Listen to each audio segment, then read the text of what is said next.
Tonight, a shocking act of violence. 2 Israeli embassy staff members gunned down in the nation's capital. They were a beautiful couple who came to enjoy an evening in Washington's Cultural Center.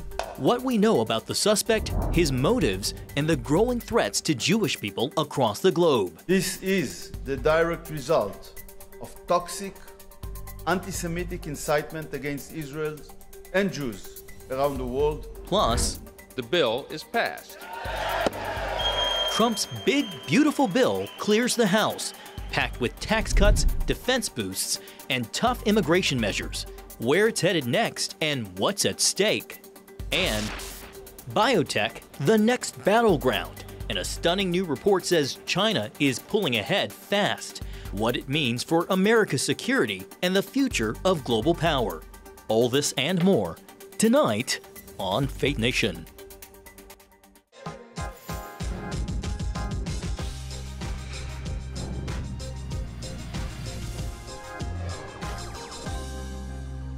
A depraved act of anti-Semitic terrorism committed just blocks from the U.S. Capitol. Good evening in Washington. I'm John Jessup. Well, those words coming from Danny Danon, Israel's ambassador to the United Nations, condemning the killing of 2 Israeli embassy staffers gunned down last night while leaving an event at the Capitol Jewish Museum right here in Washington, D.C. Tonight, we're learning more about Yaron Lashinsky and Sarah Lynn Milgram. The Israeli ambassador says the young couple had plans to be married. CBN's Jenna Browder is at the Israeli embassy in Washington with more on the couple and what we know about the suspect. John, police say the couple had no prior interaction with the suspect, and tonight there's heightened security at the Israeli embassy and Jewish sites across the city. The shooting happened last night outside the Capitol Jewish Museum. Yaron Lashinsky and Sarah Lynn Milgram were leaving an event for young Jewish diplomats. Officials say they were shot and killed at close range. The Israeli ambassador visited the site of the shooting today. He says Lashinsky had just bought a ring and planned to propose to Milgram next week in Jerusalem. The shooting suspect is 30-year-old Elias Rodriguez of Chicago. Police say he was seen pacing outside the museum before the shooting, then after the shooting walked into the museum. Rodriguez was arrested and heard shouting, "Free Palestine."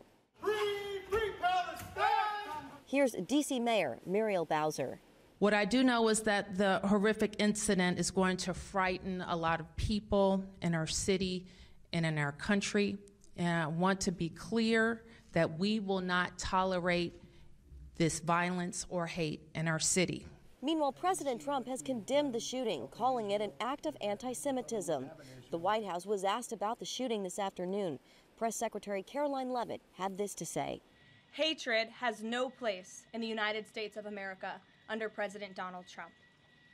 Everyone here at the White House is praying for the victims' friends and families during this unimaginable time. And tonight, investigators are still trying to determine the motive and if the suspect has ties to a terror organization. John?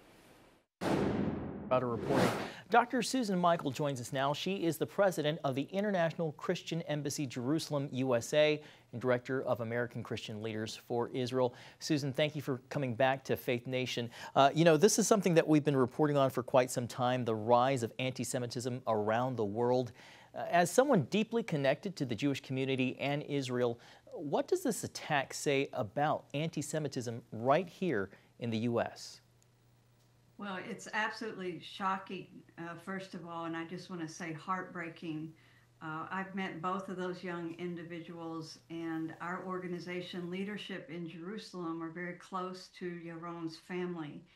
And so this struck very, very close to home. I also lived in D.C. 30 years, working very closely with the Israeli embassy, attended events all around the city. Just 2 weeks ago, we had a big event with Jews and Christians at another museum in D.C. So this just hit very, very close to home, and it's a very serious wake-up call for all of us. The Jewish community has been trying to get our attention about the dangers of rising anti-Semitism and this violent stream of it. A few of us in the Christian community have been doing the same, but now is the time. The Jewish community should not be left alone to combat Jew hatred. Their friends need to stand up for them. And so I see this as a real warning signal for the Christian community in America to begin to understand better what is anti-Semitism, how to recognize it, and how to stand up against it. Because that's really, for me, the message of this event, this horrible event last night, that Israel's friends, the Jewish people's friends, need to stand up and stand with them. You know, I was reading about this incident and I was surprised to find that the event that they had attended last night, this couple, was about building bridges with North Africa and those in the Middle East. You know, the suspect allegedly yelled, "Free, free Palestine." What goes through your mind when you hear that that was the first thing he said after killing these two young Israelis? Well, he just murdered 2 Jews, and it's not going to do a thing to help Gaza or Palestine. So it's just an excuse. He's an anti-Semite that got off on killing Jews, and the politics just becomes a convenient reason to do so. But it is a clear message that we need to really address the dangers in this liberal, progressive, anti-Israel, anti-Semitic movement that is becoming aggressive and increasingly violent. And we've got to take it seriously. We need help from the government. We need help from the municipalities, but we also need the help from the Christian community and to push back against this. Do you think that we possibly could see more kinds of attacks like this, not just here in the United States, but around the world? And are your Jewish partners concerned about also being targeted? Well, of course, I hope there will never be another attack like this. But the truth is that often one attack causes others. So there's like a copycat effect, or it sets off an emotion that then others try to copycat it and do the same thing. So it is a big concern. For that reason, security is really beefed up at the Israeli embassy in D.C. as well as around the world, and so it should be. And the danger, of course, is the local Jewish communities. They can have security at the synagogue, but what about when the kids are walking back and forth to school, or you know, moms are just out taking them to the soccer game? You can't have security everywhere. And that's where society needs to become the security that they need. We only have about a minute left. You talked about this being a warning signal for the Christian community. With growing fears in Jewish and pro-Israel communities, can you talk a little bit more about the role Christian leaders and the broader faith community should play in confronting the rising tide of hostility? Yes, well, for several years, I've been building educational resources, books, online courses, speaking, hundreds of articles in order to educate. So we now need to invest the funds to actually reach the Christian community in America. It's a big community, it costs a lot of money, but to reach them with these educational tools, engage them, educate them how to recognize anti-Semitism, and then mobilize them how to stand up against it. And one of the greatest antidotes to anti-Semitism is relationship. And so we're building relations between Jews and Christians to help push back as well. Dr. Susan Michael with International Christian Embassy Jerusalem, USA, and American Christian Leaders for Israel. We appreciate the work that you're doing in building those relationships, and thank you for being here tonight. Thank you. Well, lawmakers on both sides of the aisle are rallying to fight anti-Semitism after an uptick in violence against Jews across the world. One member of Congress told CBN News about his efforts to hold members accountable to do more. CBN Capitol Hill correspondent Michelle London joins us now with a story. Michelle. Well, John, the New Jersey Republican has served on Capitol Hill for 45 years, and this week's hearing marks his 18th on anti-Semitism. Representative Chris Smith tells me it is critical to pass legislation like this to keep our Jewish communities protected and safe. It's a very, very serious problem. Rep. Smith is referring to the overwhelming majority of hate crimes committed against Jews each year, even though statistics show this community only represents 2% of the entire population. Since October 7, 2023, the day Hamas launched its brutal attack on Israeli soil, Smith says there's been an increase in violence against the Jewish community, especially students on college campuses. I was at Rutgers University when a group of Hamas promoters and supporters, and I went and I talked to some of the Jewish students, then I talked to them. and they screamed in my face this close, about how bad Israel is. In 2024, the Anti-Defamation League tracked nearly 10,000 anti-Semitic incidents in the U.S. alone, the highest on record. Hearing will come to order. It's why Smith is sounding the alarm, holding a series of hearings to review the global threat of Jewish persecution. Ted Deutsch, CEO of the American Jewish Community, testified that anti-Semitism has become normalized and amplified by technology. It's a bar in Philadelphia where a sign saying "F the Jews" is lit up and paraded as people laugh, or when many people come together to work on a music video about a song called Heil Hitler, with no one seeming to bat an eye. We don't just sit there and wait for them to attack. Smith wants to make sure Congress acts alongside the Trump administration to take countermeasures against these attacks by starting in his home state. I have a number of synagogues in New Jersey and in my district that, we've done more from a homeland security point of view, putting up more cameras, more situational awareness efforts to ensure that, these terrorists do not do something evil, withholding funds to certain colleges and universities that have shown a propensity to enable this kind of barbaric behavior. Smith says the key to combating global Jewish hatred starts with Christians joining in community. I do think Christians first and foremost need to pray for Jerusalem, pray for the peace of Jerusalem and for Jews everywhere, become in solidarity with the movement. And the moment we lose focus, Smith says hate wins. That's why, he adds, anti-Semitism must be attacked at its root. It starts with educating younger generations on the Holocaust. Since October 7th, Smith has also led efforts to confirm a special envoy to monitor and combat anti-Semitism. John. All right, thank you, Michelle. Well, up next, Trump's big, beautiful bill passes the House. What's inside and the Senate battle ahead?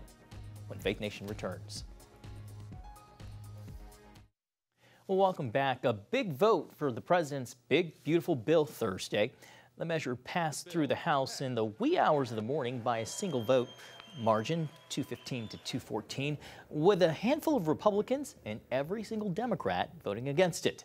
The bill includes many things from the president's wish list, including more money for the border wall, eliminating federal income taxes on tips and overtime, and an extension to the 2017 Trump tax cuts. The measure also includes additional work requirements for Medicaid recipients and cuts to Medicaid, a sticking point for Democrats. Mr. Speaker, our friends on the other side of the aisle said that they wouldn't cut Medicaid, and that's exactly what this bill does. They said that they would end taxes on tips, but they forgot to mention that the trade-off is that you'll lose your health care. What my Democrat colleagues are prioritizing when they say they oppose our bill, what they're really saying is 4.8 million people who refuse to work a part-time job or volunteer in their community are entitled to free health care paid by hardworking taxpayers. One thing not included in the bill, Medicaid funding for Planned Parenthood, a win for many pro-life advocates who have long lobbied to cut federal tax dollars to the nation's largest abortion provider. Well, Nathan Gonzalez is the editor and publisher of Inside Elections and a Faith Nation contributor. Nathan, welcome back to Faith Nation. We heard a lot about whether this bill would make its way through the House. You had a lot of Republican holdouts. They got it through at the wee hours of the morning. So how were they able to pull this off? President Trump deserves credit. Now, he made things a little bit more complicated in the effort to get here because sometimes his goals were in conflict. He wanted to increase spending on some of his priorities, but he also wanted to cut taxes. And so so it's tough to balance those things together. But in the end, I think it was his pressure, Republicans either not wanting to anger him personally or a fear of that the president's supporters would then oppose them and make their re-election efforts more difficult in a primary. That combination of pressure, I think, helped the president eventually get this over the finish line, at least in the House. But this is not a done deal yet. Now that we talked about it getting over the House finish line, let's talk about what's inside the bill. It's extending the 2017 Trump tax cuts, eliminating taxes taxes on tips, cuts to SNAP and Medicaid, along with new work requirements. Nathan, a little bit of a two-part question. How do you think these changes will go over with the public? And that's if it passes the Senate. And we've already heard senators vowing to make changes based on it not balancing the budget, adding to the deficit, and including no debt ceiling hike. Yeah, I mean, Senator Lindsey Graham of South Carolina, Senator Ted Cruz of Texas have been vocal that there are going to be changes. It's not specific on what those are going to be. But Medicaid, these Medicaid cuts is really going to be interesting as it starts to hit the public. Because Democrats think that this is going to be politically toxic, and this is the key to helping them in the 2026 elections. Republicans admit that there will be cuts to Medicaid, but it will be among communities that shouldn't be getting it, whether it's immigrants that are in the country illegally, or as Congresswoman Ashley Hinson of Iowa said, 29-year-old men playing video games in their basement. So, and we're just not going to know what the impact is going to be until we get to that point of those work requirements, whether how politically toxic it might be. But it's interesting that in the House version, I believe those work requirements aren't until December of 2026, after the midterm elections. So someone is at least aware that this could be a little bit bumpy in the rollout if it's implemented. Interesting in the timing there. You know, despite the infighting amongst congressional Republicans, they seem to be on a roll pushing through the president's agenda, first with the budget resolution back in February, and now the big, beautiful bill clearing the major hurdle in the House. Does this signal in some ways that Donald Trump's legislative goals are unstoppable, at least for now? I mean, because Republicans have the House and the Senate, they have a lot of power to get done what the president wants to get done. I think one thing Republicans have going for them is that they're doing it early, meaning we're still a year and a half from the midterm elections. And so even if there is that short-term pain, that they have an opportunity to sell it to the American people and prove that this is the right, and for those policies to start to be implemented. And if they work and the public likes them, then Republicans, might be able to at least tread water in the midterms. And this is in contrast, John, to remember President Obama, for his first term with the Affordable Care Act and health care. Democrats, spent a year not really doing anything. They finally passed it, and then they ran away from it. And they got crushed in those midterm elections because it was not politically popular. So now Republicans, it's up to them to convince Americans that this was really the right thing to do. All right, Nathan Gonzalez with Inside Elections. We always appreciate your time and your insight. Thanks, Nathan. Well, coming up, is China winning the biotech war? How the answer could reshape global power and put U.S. security at risk. Welcome back. Right now, America leads the world in the field of biotechnology. China, however, is gaining ground, and a recent report warns the U.S. must take action or risk falling behind in protecting and safeguarding the homeland. CBN National Security Correspondent Caitlin Burke joins us now. Caitlin, what's included when we talk about this kind of technology?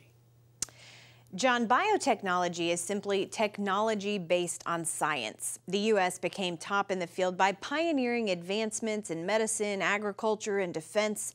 But now that lead is slipping as China harnesses artificial intelligence to gain an advantage.